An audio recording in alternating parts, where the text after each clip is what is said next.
We are never so defenseless against suffering as when we love. Sigmund Freud. No one teaches us how to love someone without losing ourselves. Have you ever loved someone like this? They were cold, distant, always holding you at arm's length no matter how close you tried to get. You kept wondering, do they really care? Are they going to leave me? So you tried harder, texted first, gave more, explained, apologized, made peace. But the more you tried, the more they pulled away. Silence, distance, emotional shutdown. And just when you finally walked away, they came back, warm, intense, saying all the right things. Like they always loved you, they just didn't know how to show it. You gave in, hope returned, and then it all repeated. This cycle of push and pull isn't random. It's the collision of two attachment styles, avoidant and anxious. A silent crack formed in childhood, echoing into adulthood. It traps smart, capable, good-hearted people in painful relationships, not because they're weak, but because no one ever taught them the difference between real love and emotional addiction. When we fall in love, no one thinks, I'm about to walk into a cycle of emotional damage. But for those with anxious and avoidant attachment styles, that's exactly what unfolds quietly, subtly, and with devastating predictability. They meet, often with strong chemistry. The anxious partner finds the avoidant one independent, mysterious, mature. The avoidant partner is drawn to the anxious one's warmth, energy, and emotional expressiveness, something they themselves lack. But that magnetic pull isn't compatibility. It's the beginning of a painful emotional loop that neither of them sees coming. Weeks or months in, differences start to show. The anxiously attached partner begins to crave more connection, more texts, more reassurance, more intimacy.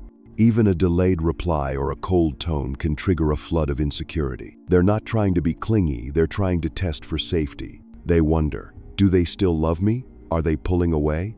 But instead of asking, they show it through subtle withdrawal, vague complaints, or needy cues. The avoidantly attached partner, on the other hand, interprets these bids as pressure. To them, the growing emotional demands don't feel like love, they feel like control. The more they're asked for closeness, the more they want to step back. Not because they don't care, but because they start to feel suffocated. Each partner is using opposite strategies to feel secure. One moves closer to feel safe. The other backs away to feel safe. Here's the tragedy. Both are trying to protect themselves.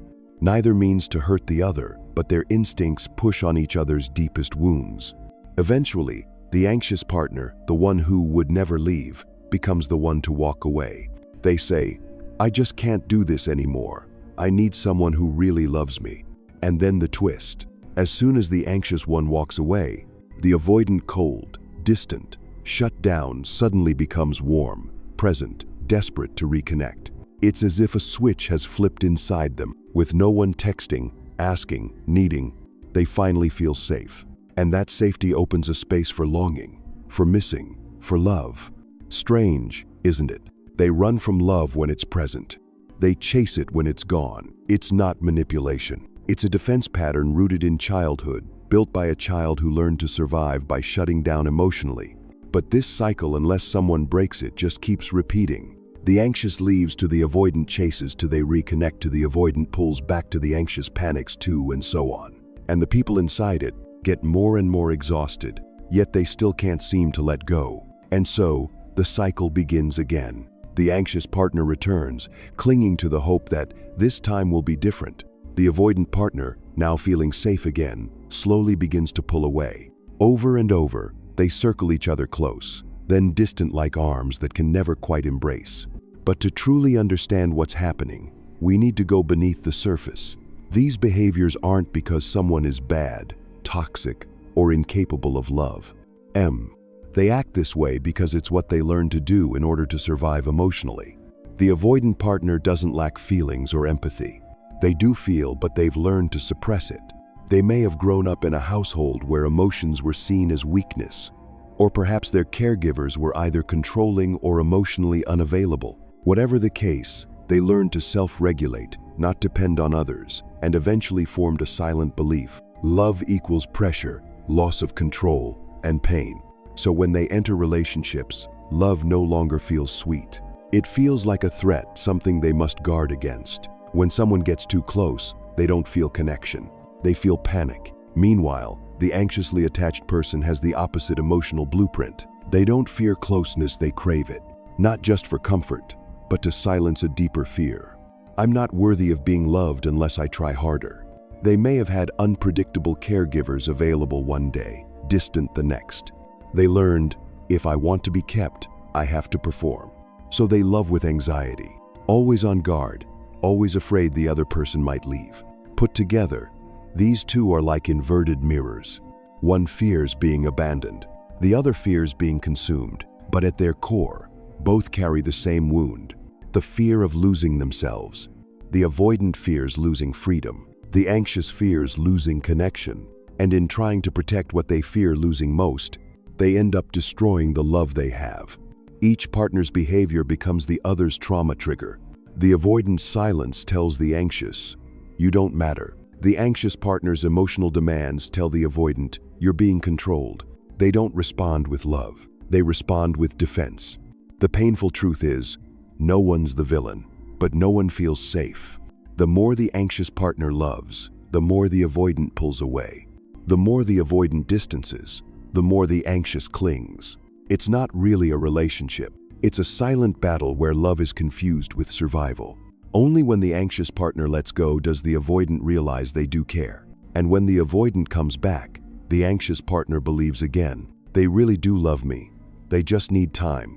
What neither sees is, they're not in love with each other, they're replaying old scripts. And when they run out of emotional energy, they blame themselves, "I wasn't enough." Or each other, "They never knew how to love." The truth is, both know how to love, they just don't know how to feel safe in love. They don't know love without fear. They don't know intimacy without panic. And that's not their fault, but it is their responsibility if they want to break the cycle. And then, one day somewhere between the breakups and reunions, one of them starts to wake up.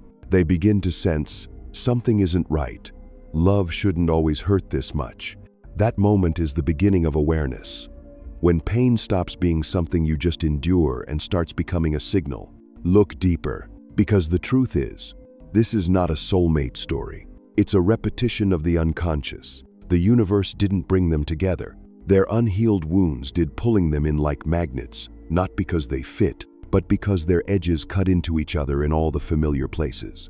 The anxiously attached person doesn't love the avoidant because they're a good match. They're drawn to the distance.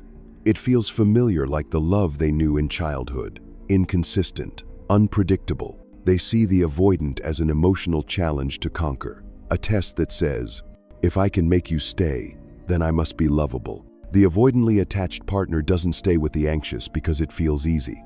The anxious one awakens their fear of being trapped, overwhelmed, and never enough. They don't see love, they see a burden to escape. And they run, thinking, if I find someone less needy, it'll be easier. But the truth is, neither of them is really seeing the other. They're just staring into a mirror reflecting their own unhealed pain.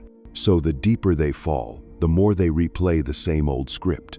And the saddest part? They believe they're in love, but really, they're trying to heal themselves through each other. They're not loving each other as whole, independent people. They're trying to solve an old equation. For the anxious, if I make them stay, I'll finally be worthy. For the avoidant, if I can love without losing myself, I'll finally be safe. But love isn't a battlefield for old wounds. Real love requires two people fully present, not two wounded children wearing grown-up masks. And here's a painful truth that also sets you free. Affection is not a weapon to make someone stay. Loving harder doesn't make them love you back. Sacrificing more doesn't guarantee understanding. They only stay when you stop playing the same role in the same loop. They only feel safe with you when you're no longer trying to fix them by abandoning yourself. Ironically, the moment you stop needing to prove anything, when you stop chasing, rescuing, convincing, that's when you become truly magnetic. That's when your love becomes safe. When you start asking, am I really loving them or trying to heal through them? Is this love or emotional addiction? If I stop trying so hard, would this relationship still exist? Then you're stepping into the space of mature love. Because real love isn't about effort to hold someone hostage. It's the space where both people can be fully themselves and still choose to stay. After realizing that the painful loop between anxious and avoidant attachment isn't destiny, but a product of unhealed wounds, Part 4, you arrive at a pivotal crossroads. Only by embarking on your own healing journey can this cycle end. No magic from your partner, no light at the end of the tunnel until you grasp the torch yourself. Below are 3 foundational pillars to start healing and create a truly safe, equal, and respectful relationship. 1. Understand your attachment style. For the avoidant, the first step is to look inward and admit, I do have feelings, I just fear being engulfed. Ask yourself, when someone seeks closeness, do I panic? Do I instinctively think, if I give more, I'll lose my freedom? Journal every instance you felt pressure, then analyze those emotions. Gradually, you'll uncover patterns. The fear of being controlled keeps you from sharing your heart. Once you name this wound, practicing to express your need for intimacy, even small phrases like, I need a hug today, becomes a first test for your long-locked heart. For the anxious, ask yourself, why am I drawn to hard-to-reach people? Do I really believe my worth depends on someone's acceptance? Recognize that your needs aren't just tests for love, but a genuine desire for connection. Write down criteria for a safe relationship: non-judgmental emotional sharing, respect for personal space, clear long-term commitment. Use this list as a map when meeting new people, avoiding being blinded by fleeting emotions. 2. Establish clear boundaries. Boundaries are soft self-defense walls that protect you in daily interactions. Time boundaries. Designate off-phone hours for yourself and agree on set days or times for you too. Space boundaries. You don't have to see each other constantly. Respecting personal space helps both partners rebalance. Needs boundaries. List what you do and don't accept. For example, messages after 10 p.m. may breach your private space, while a morning call is welcome. Setting boundaries isn't arrogance. It's honoring your own value. Only I know my limits. When you draw lines, you're not shutting out love, but building a stronger foundation, a home where both feel safe. 3. Stop replaying old roles. Perhaps the hardest but most liberating step is releasing those familiar roles. You are not anyone's savior, nor must you mold someone into staying. Ask yourself, am I playing the role of healer? Am I forcing myself to keep them around? If yes, you've fallen into the old trap, healing wounds through another. Start small. When your partner expresses needs, empathize without feeling responsible for fixing their emotion. Allow yourself to differentiate between me and my wounds, so love becomes a choice, not a duty. 4. Practice self-love and self-soothing. Healing isn't instant. It's like a daily yoga practice for your soul, consistent, methodical, and regular. Every night, spend 5 minutes affirming, I deserve love and respect. I am safe being alone. I can maintain healthy emotional space. Consider supportive practices, mindfulness meditation to observe feelings in the moment, therapy to delve into the root wounds, support groups to share experiences with those who understand. 5. Choose love from a place of wholeness. At last, you've stepped out of the unconscious trap and can look at yourself clearly. Love is no longer a battle to hold someone hostage. It's a mutual choice between two whole adults. You can move close, move away, and still share a stable foundation. Respect for boundaries, awareness of wounds, and support for each other's healing instead of reactivating old pain. When you no longer fear losing freedom, when you no longer fear abandonment, you reach the ultimate healing milestone, loving without sacrificing your own worth. Then, the cycle transforms into a mature cycle, where each beginning and ending unfolds a new opportunity for freedom-filled, enduring love. Until you make the unconscious conscious, it will direct your life, and you will call it fate. Carl Jung proposed that the human psyche consists of the conscious ego and the vast realm of the unconscious. The unconscious itself is divided into the personal unconscious, holding our unrecognized memories and emotions, and the collective unconscious housing universal archetypes.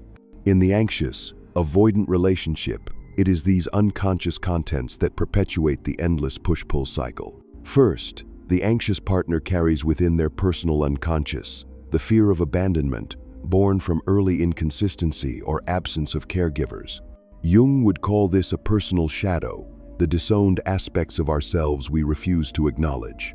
When they seek closeness, they are unconsciously striving to bring that shadow into the light, hoping for reassurance and healing. But when their partner fails to provide enough comfort, the shadow recoils, triggering deeper panic and more clinginess. Conversely, the avoidant partner harbors the fear of engulfment, which Jung relates to the concept of a complex, a knot of conflicted emotions and repressed memories, isolated in the unconscious. For them, love feels as perilous as poison. Once you ingest it, you might lose your cherished ego and autonomy. Whenever someone breaches their inner boundary, the complex erupts, causing a defensive withdrawal. Jung emphasized that bringing the unconscious to awareness, acknowledging one's shadows and complexes, is the key to liberation. When both the anxious and avoidant partners face these unconscious parts, through introspection, therapy, or symbolic work, dream analysis, art, active imagination, they no longer react on autopilot. Their old fears become contextualized in life history and gradually detach from present triggers. For instance, when the anxious partner realizes, "My fear of abandonment stems from a childhood lacking consistent affection," they can stop testing their partner and instead self-soothe. "Even in silence, I remain worthy." Similarly, the avoidant partner, upon exploring their complex, may periodically allow their heart to breathe, understanding that intimacy need not mean invasion. This Jungian framework breaks the unconscious loop, from automatic reactivity to conscious response. Once both partners grasp the dual keys of identifying the unconscious, making the unconscious conscious, their relationship ceases to be a battlefield of fear and desire. Instead, it transforms into a journey of two mature individuals, capable of self-healing and mutual respect for each other's inner world. As Jung taught, the path to individuation is not just integrating the shadow, but also embracing the capacity to love fully. In the end, we realize that love is not an endless drama of desire and fear, it's a safe space for two healed souls. Once you understand your attachment style, bring your unconscious into awareness. You no longer run away or chase. You choose to pause, breathe, and love from a place of strength and autonomy. Remember, true love isn't finding the perfect person, but seeing an imperfect person perfectly. Sam Keen. You don't have to fix anyone else or endure endless pain. By facing your deepest fears, setting clear boundaries, and releasing old roles, you embark on a new kind of romance, one where every step is freedom and every moment is respect. If you find yourself stuck in the push-pull cycle, don't panic. Start by listening to yourself. Voice your fears, note your needs, and trust that you are safe enough to not depend on someone else's reactions. From there, your relationship can evolve from a loop into a mature cycle. A cycle where two people grow, heal, and choose to stay together. Thank you for watching. If this video opened up new insights, share it so others can find their way out of emotional loops. Don't forget to like, subscribe, and hit the bell icon for more content on attachment and psychological healing.